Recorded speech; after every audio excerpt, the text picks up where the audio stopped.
ক্ষমতা হারানোর পর চরম সংকটে তৃণমূল কংগ্রেস। কংগ্রেসে বিলীন হচ্ছে কি তৃণমূল কংগ্রেস?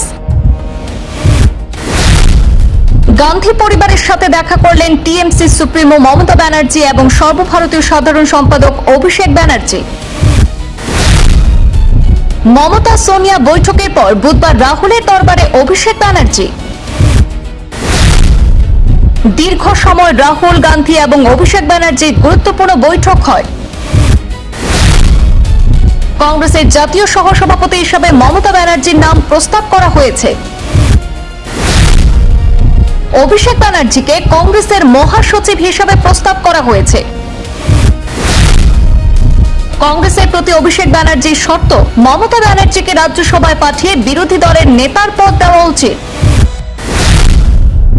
কংগ্রেস তৃণমূল সম্পর্ক নিয়ে বাড়ছে রাজনৈতিক কৌতূহল। বিরোধী রাজনীতির অন্দরমহলে কি তৈরি হচ্ছে নতুন সমীকরণ? সোনিয়া গান্ধীর সঙ্গে মমতা বন্দ্যোপাধ্যায়ের বৈঠকের পর রাহুল গান্ধীর সঙ্গে দীর্ঘ আলোচনা করেছেন অভিষেক বন্দ্যোপাধ্যায়। এই ধারাবাহিক বৈঠক ঘিরে নানা প্রশ্ন উঠতে শুরু করে দিয়েছে রাজনৈতিক মহলে। পশ্চিমবঙ্গ বিধানসভা নির্বাচনে নজিরবিহীন পরাজয় এবং ক্ষমতাচ্যুতির পর রাজ্য ও জাতীয় রাজনীতিতে অস্বস্তির সংকটে পড়েছে তৃণমূল কংগ্রেস। বিধানসভা পরিষদীয় দলে ভাঙনের পর এবার সংসদীয় পরিকাঠামোতেও বড় ধাক্কার ইঙ্গিত মিলছে। দিল্লিতে 10 জনপথে কংগ্রেস নেত্রী সোনিয়া গান্ধীর সঙ্গে দীর্ঘ বৈঠকের 24 ঘন্টার মধ্যেই তৃণমূল কংগ্রেসের সর্বভারতীয় সাধারণ সম্পাদক অভিষেক বন্দ্যোপাধ্যায় রাহুল গান্ধীর সঙ্গে প্রায় 1.5 ঘন্টার বৈঠক করেন।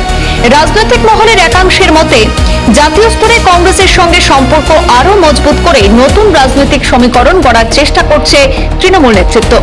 সূত্রের দাবি, বৈঠকে বিজেপি বিরোধী জোট অর্থাৎ ইন্ডিয়াকে আরো শক্তিশালী করার পাশাপাশি পশ্চিমবঙ্গের বর্তমান রাজনৈতিক পরিস্থিতি এবং তৃণমূল নেতাকর্মীদের উপর বাড়তে থাকা চাপ নিয়েও বিস্তারিত আলোচনা হয়েছে।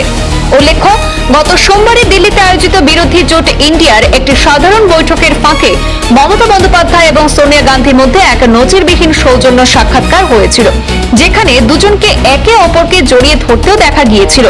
এরপর মঙ্গলবার বিকেলে সরাসরি সোনিয়া গান্ধীর 10 জনপথের বাসভবনে গিয়ে হাজির হন মমতা বন্দ্যোপাধ্যায়। সব মিলিয়ে মমতা বন্দ্যোপাধ্যায় এবং অভিষেক বন্দ্যোপাধ্যায়ের ধারাবাহিক দিল্লি সফর এবং কংগ্রেস নেতৃত্বের সঙ্গে গুরুত্বপূর্ণ বৈঠক ঘিরে রাজনৈতিক মহলে বর্তমানে নানা জল্পনা কল্পনা শুরু হয়েছে।